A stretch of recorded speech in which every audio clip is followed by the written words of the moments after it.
Forbes Mill. It's a great place. Last night. Don't put that out there, Trev. Yeah, Forbes Mill, put it out there. Great steakhouse in Danville. First OTA, really the first time that we have had our rookies with our veterans.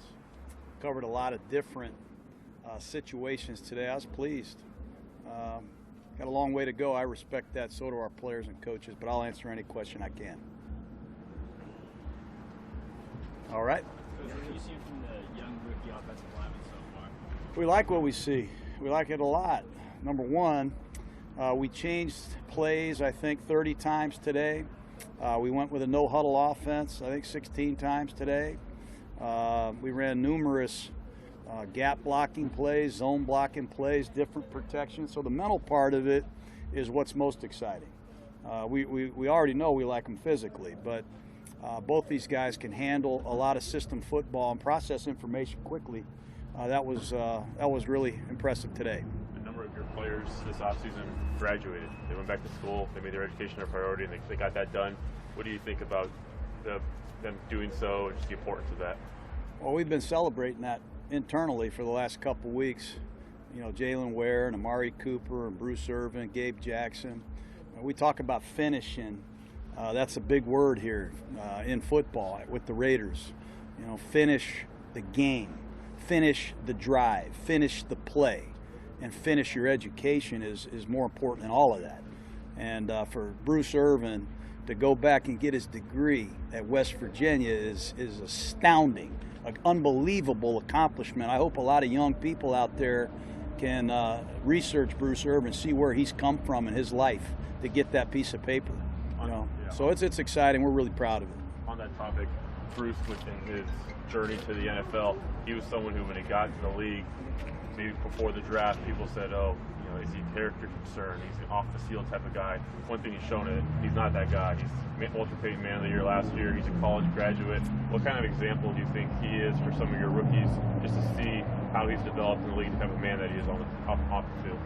Oh, you just summarized it. I mean, that's a great success story, and it just goes to show you, you can't judge a man's character just because he's made a mistake and when he's 21 or 22 years old. You have to try to create an environment where people can flourish, young people can develop and mature and become great. And Bruce Irvin's a great example of that. He was surrounded with greatness in Seattle, and he was put in a channel of success, and he took advantage of it. And hopefully we can provide that for some people down the road. Glad to see Gary Allen out there actually covering receivers and play. Yeah, it's great to see Conley out there. We're counting on him. We need him. But to see Rashawn Melvin and Conley and Worley competing is really exciting. But Conley's special. He's, you know, a top pick in this draft for a reason. And I think from a confidence standpoint, he needs to get some work in out here. Amari Cooper needs to do to get back to the level he was 2 years ago. Oh, he's got to stay healthy. He's got a little twing in his hamstring right now. You know, he's got to stay healthy, number one. Derek Carr needs to stay healthy. We got to pass protect as a whole better. We got to do a lot of things better for him to be better. But number one, I think it's health. Going back to the tackles, you started off there with Breno and Sharp. Was the case of not forcing the rookies too much, or kind of the veterans have something? Well, it's the first day here. You know, Derek Carr is at a level of football that these rookies aren't, obviously. They just got here. Breno's been here. He's taken the majority of the reps at right tackle. Donald Penn takes the left tackle reps when we have walkthroughs. He's limited because of that foot. Sharp has lost weight. He's done what we asked him to do. He's shown some versatility to play right, left tackle, to potentially go inside. And we're bringing these young guys along fast. And it's competitive. It'll bring out the best in all of them. But I think you saw how we started. That's how we'd start if we played a game tonight, but we don't play one tonight. Talking about weight, Colt Miller, he's working on gaining weight. Why do you guys want to see him kind of elevate?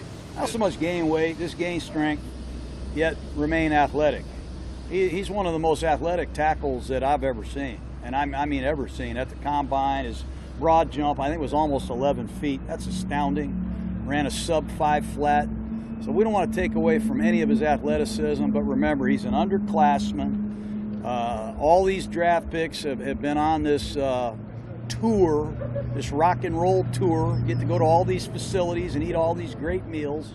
So we just want to get him in great shape, get him stronger, but maintain his flexibility and athleticism. You're doing quite a bit of mix and match and whatnot with in the secondary and the offensive line. You know, like guys come in and other guys come in. Is it important to you to get a lot of the younger guys in there with the same reps with the older guys? Yeah, we don't know what we have right now. This is our first practice. We've been working against garbage cans and robots and mannequins. That's what we've been allowed to practice against. So what you saw today is what I saw. The first practice, it's the starting line. Guys are jockeying for position. Guys are trying to formulate our depth chart. We can make predictions and put a bunch of names on a depth chart right now, but over the next 9 or 10 OTA practices, we'll have a pretty good idea who's dialed in mentally and who can physically make the plays and who deserves to be number 1, number 2, and number 3. How close will be to joining the team drill? He doesn't look close to me at all. I'll leave it at that. He doesn't look close to me at all. Yeah. When you were going over the roster and looking at your receivers and such, I'm sure you noticed there was a lot of drop passes last year with this team. How do you eliminate that? What's your philosophy on getting rid of that? Well, there's a lot of people that look at Pro Football Focus and they think Pro Football Focus knows that, hey, that's a drop. Maybe that wasn't a drop. Maybe that was some guy's opinion at Pro Football Focus.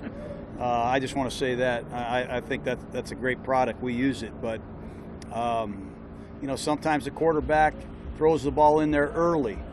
Maybe he didn't take the proper drop.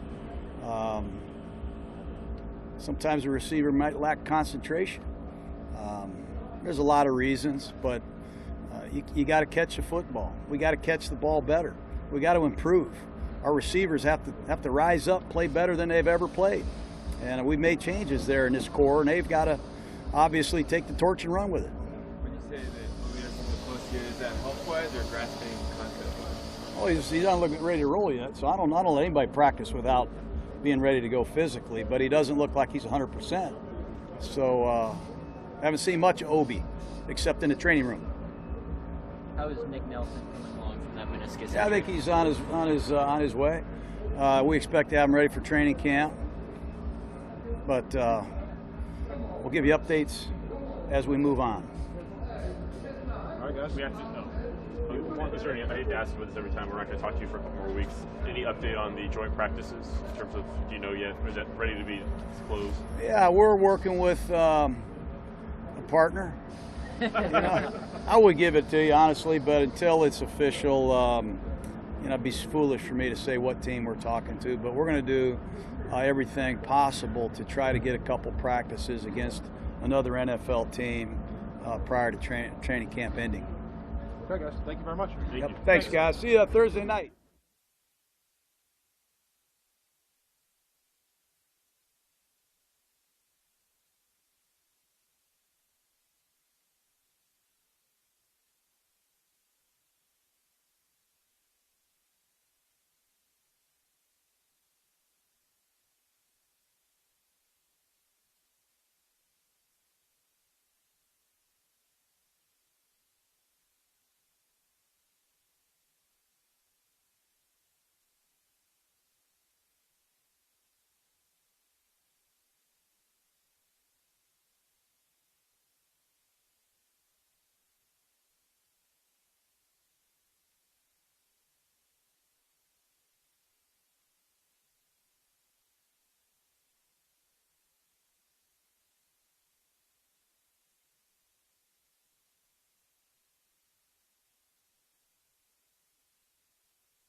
about graduation day?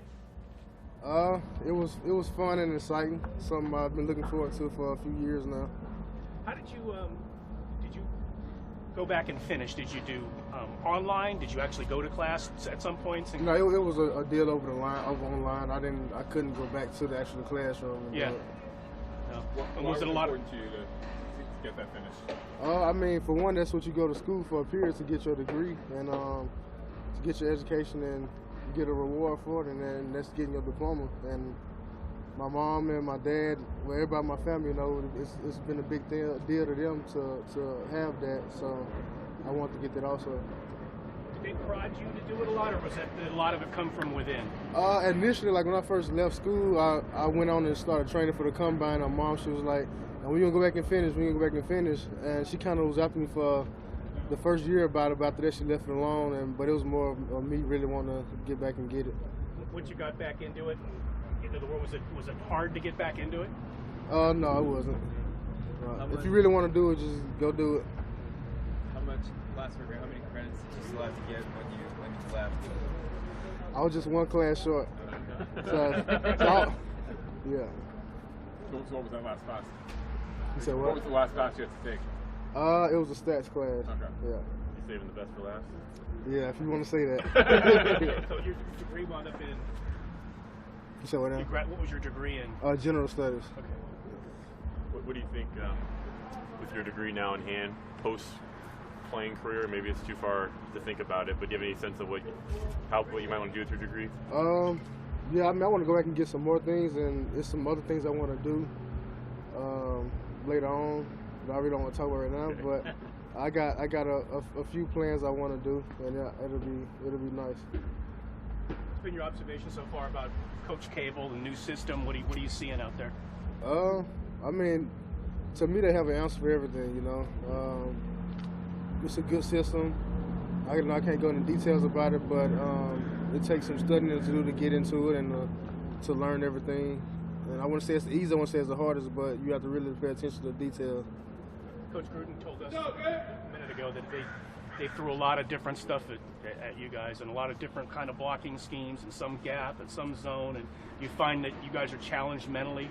Oh yeah, they want to test us mentally and see what can we handle, what we can't handle, and just to see where we at as a group. And I mean, we've been doing a good job at it. I mean, they're doing a good job in coaching us to get us to that point to understand it. What are your first impressions been of Coleman Miller and Brandon Parker? Good. I mean, they don't talk much. I've said a few things to them. They real quiet guys as of now. They probably maybe good talkers, but they've been quiet. But they've been working and working hard. What about Reno over right next to you as right tackle? What have you seen from him? I mean, he's a veteran. He's been around. I mean, he's real smart. He know the game, and he's a character. He's funny, but he know the game. He know what's going on, and a good person to be beside. Looking for healthy. What was this offseason like for you, just to kind of physically get back to where you needed to be? Yeah, just get my body back, feeling halfway right. It ain't gonna be, always feeling great, but just feeling good. And getting things that was bothering me during the season worked out, so I can be able to be at my best. How much were you battling through last year? It seemed like there was definitely parts of it where it's pretty clear that you were just giving what you had. Well, the main thing, foot. One was my foot one time, one foot, and then a few weeks after that was the other foot, and it was like a continual thing throughout the whole year. But I mean, I got it done. So. Did you have to do anything off season other than stay off the feet? Did you have to take care of it all or no? Mostly just let it rest. I mean, you can try to do stuff to strengthen, things, but mostly just let it rest and before you get back in the swing of things. Good enough to walk. Yeah. Thanks, Gabe. Who's that? Congratulations.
Slappy's doing?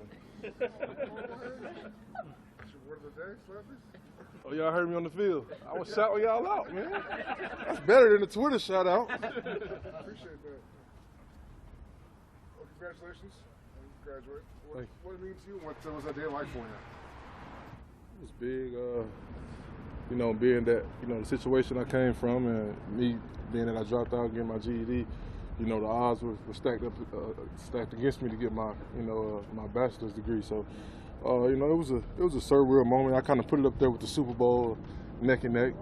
Super Bowl probably would have been better if we would have won 2 in a row, but you know, it was a great moment, not only for me, for my son and my family. So I'm glad I got to experience it. Was it personally self-motivated to get it done? Were you prodded by family members or people also, or?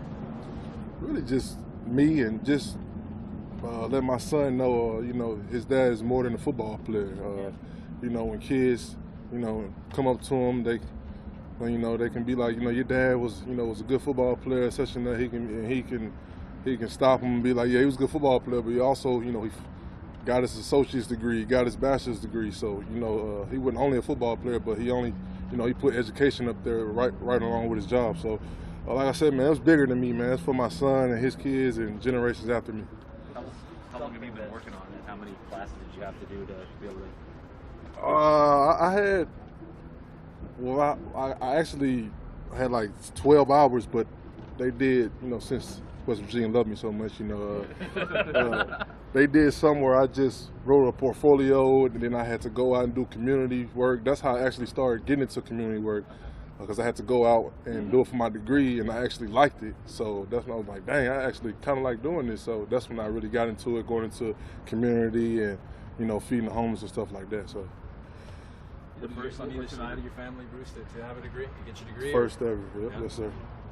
What was the degree in? Sociology. Was it something that when you came out, you knew when you came out that you wanted to go back, or did you not think that at first, and then later, like you said? I mean, when I came out, my first check was $2.5 million. So, you know, I wasn't thinking about going back to West Virginia after that. You know, but you know, as I've grown, you know, like I said, had a son, it just became more and more important to me each year. You know. Like I said, that's one thing they can't take from me. You know, they can take this football stuff from me, they can take everything else, but you know, that degree, that's forever. I'll always be a college graduate of you know, West Virginia University. So you know, that's big. How old is your son? He's 4. He'll be 5 June 13th. Old enough to remember, probably. Oh yeah, he definitely you know, he talked like a 12-year-old. You know, these kids nowadays, they get a hold of these iPads and stuff like that. You know, they be 4 or 5 years old, going on 23. So you know, he's a smart kid, and I'm just, you know, everything I do is for him. Right, live tweeting the whole graduation. Oh yeah, it was, you know, I'm trying to lay off the Twitter though. Trying to lay off the Twitter a little bit. You could have live tweeted being a defensive end now. What would you be saying out there? Because it looks like you're having a lot of fun just being able to put your hand down and in the dirt and see ball, chase ball. I'm just having fun getting back football, period. You know, anybody know me, they know. You ask anybody in the locker room, they know I talk smack. That's what I do. You know, it's no hard feelings, but, you know, you're going to hear me, you know. So, you know, the transition from linebacker to end has been very, very smooth. It seems like defensive end is more natural to me. You know, it's a lot of going forward and reacting. It's instead of me dropping the coverage, having to know receiver routes and, you know, stuff like that. I think defensive end is a more natural fit and gets me going and reacting more instead of thinking and, you know, covering people. Been able to bounce anything off Khalil yet? No, I ain't talked to my man. You know, I miss him though.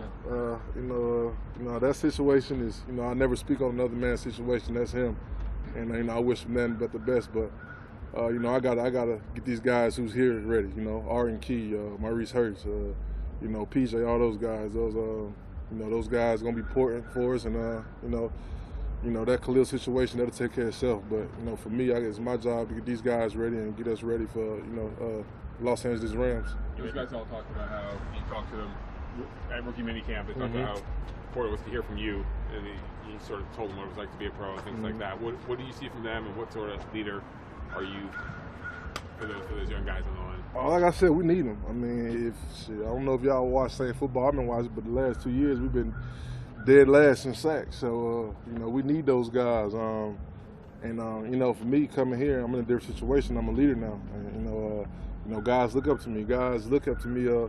If we got 10 reps in the weight room, guys are looking if I do 7 or 8, or if I'm doing the whole 10. That's big. So I got to carry myself different. I got to talk different. I got to motivate different. So. I'm in a great situation, man. I wouldn't ask for no other place to be. We got a great group of guys, great defense, great new assistants, and things are really going good, and I can't wait to get it started, during the season. What's been your observation on this, the coaching staff and the energy they've brought and the systems of football they're putting in? Have y'all seen John Gruden? Yeah. So that's first time we got to watch a whole practice today, we get kicked out. What you see is what you get, man. Rah-rah guy. I never seen a person face stay red for 7 periods in practice. The whole practice he was just red. So, he's a great motivator, man. The biggest thing for me that I got out of him, the guy's been out for 8 or 9 years, and back when he was coaching, it was the old CBA. 2 days were allowed. Yeah. Tackling at OTAs were allowed then. So, I think the biggest thing. Was for him to adjust, adjust to guys, because it's millennial babies now. It's not like older guys no more. Guys, and I'm not talking down on nobody, but football is different now. Yeah. So I think he's done a great job of adjusting to the new CBA and taking care of his guys, and letting his leaders control the locker room. 2 more guys. What about you? How have you adjusted to his in-your-face, red-face manner of coaching? He talks shit like I talk shit, so we get along. We got a great relationship. He speak his mind, I speak my mind. I come to work, he come to work. Why? You couldn't ask to work with a person like that. A guy who's football. That's all it's about, winning in football. That's the type of culture you want in the building. As a Super Bowl champion, someone who's been in this league for a while, your experience in the league is enough where you can reach young players and be that leader that you talked about. Mm-hmm. Your journey to the NFL. How do you use that as something of a testimony to reach some of these younger players, particularly ones who maybe were considered to be, character or what have you? You've shown that Walter Payton Man of the Year, college graduate, whatever tag you carry when you enter the league or people want to give you when you enter the league doesn't define who you are. I was always a guy who I had to get burnt a couple times to learn, and that didn't change when I got in the league. I had the suspension. I got locked up 2 weeks before the draft, then I got the suspension. So, when I got in the league, I still was immature. Even though I had been through what I had been through, I still was young-minded. I still was a kid. So, for me to go through what I went through, getting locked up, getting suspended, overcoming that, and look at me now. I'm one of the team leaders here. It's big. Guys don't often get second or third chances, but I was one of the guys who was fortunate enough to get it. So I'm just happy that I didn't blow it, and I learned in time. And like I said, guys can learn from me. It's never too late. You can mess up, but just get the right people around you, surround yourself with the right people, and it'll take care of itself. Is that what Seattle was for you? The right people around you? Seattle, it was a bunch of rebels in Seattle, but they knew how to tame us. One thing about us in Seattle was, guys come to work every day. It was football season. It wasn't no clubs. It wasn't nothing. It was we coming to work and we're going home with our family, and we waking up and we coming back to work in the morning to try to reach our goals. So that's kind of the culture we're trying to install here, and I think it's on the way. Real quick, Bruce, what have you seen from the young rookie tackles, Colton Miller and Brandon Parker? I don't know how much you went up against them today, but just what you've seen, first impressions. Well, I didn't really go against them, but they're 2 big kids. They're long. They got enough body to put on a lot of weight.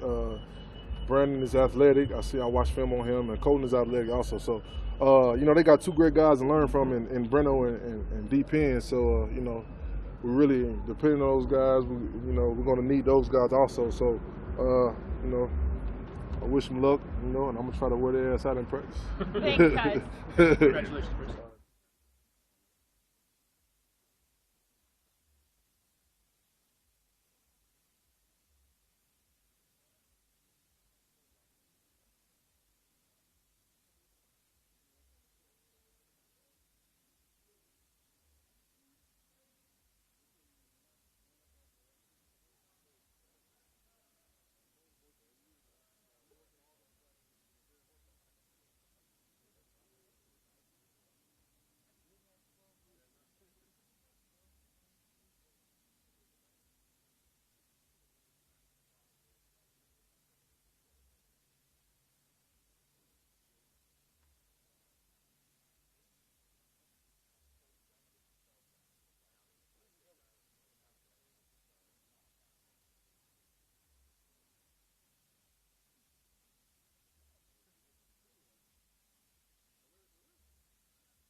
What was it like for you to go back to Alabama, finish that up? It was cool, kind of nostalgic because I haven't been back since I left.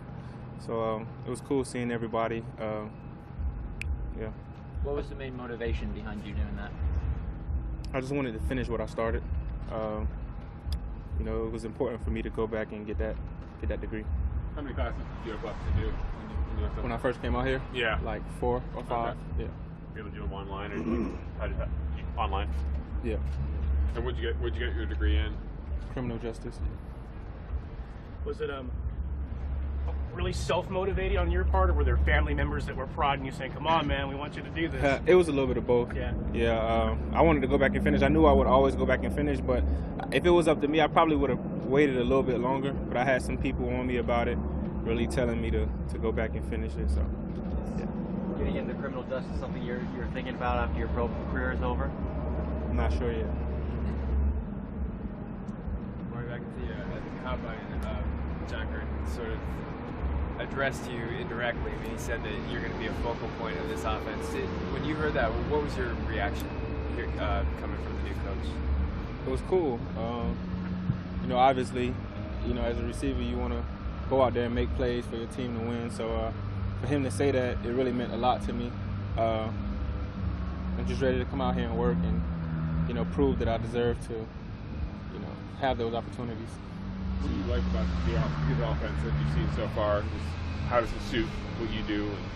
Yeah, so I mean, we have a whole lot of plays even right now, this early. You know, we have something for everything. Every defensive look out there, we can audible to something to get us in the right play for any defense. Tim Brown was here the day that Gruden got hired, and he said that thinks you will flourish in this offense, and that you know, there's just so many ways you can go in this offense, and that you'll be pushed in ways you've never been pushed before. Can you see that? Oh yeah, I can see it already, man. We're being pushed in the weight room, in conditioning. We're being pushed in the meeting rooms to learn the offense because it's a lot, but it's necessary. So I can definitely see it. It's been like being around Jordy and Martavis, getting to know them, and just kind of adding them into that receiver room. It's been real cool. I've been learning a lot from Jordy. Obviously, him being in the league for such a long time, he knows a lot, and he's always sharing his wisdom in the receiver room. And it's been cool being around Marty as well. What do you think having a guy like Davis will do? Do you have a guy with that speed and the deep threat, and what that'll do to sort of open things up for everyone else? Exactly what you just said. It'll open up the offense a lot more, being that he's so fast, he's so dangerous with the ball in his hands. Man, we have a lot of threats on offense. Are you working the slot more? Am I working the slot more? Well, he's doing a good job of moving us all around right now. We have to learn every single receiver position on the field because he wants to move us around a lot. You like the slot? You can Yeah. really go. Yeah, I love the slot. Yeah. I asked Bruce what his personal feeling was toward working with John Gruden. He said he'd never seen somebody's face be red for all 7 periods.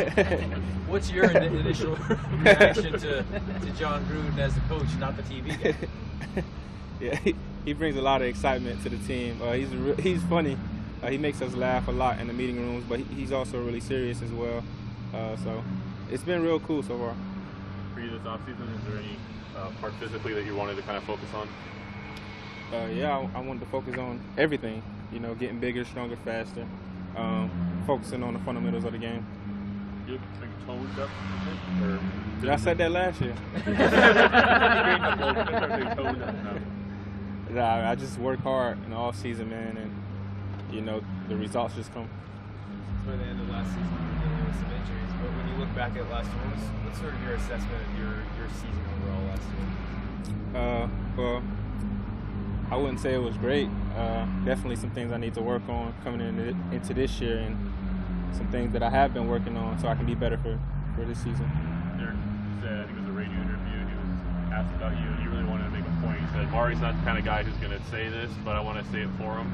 You know, he was battling through a lot physically last season. How much was that something that you were going through all last year? Obviously, I mean, every player is hurt every year, so You know, that's not really an excuse for anything. I've been hurt every year I played football, so there you have it. That's anything more for Amari? All right, sure. Congratulations.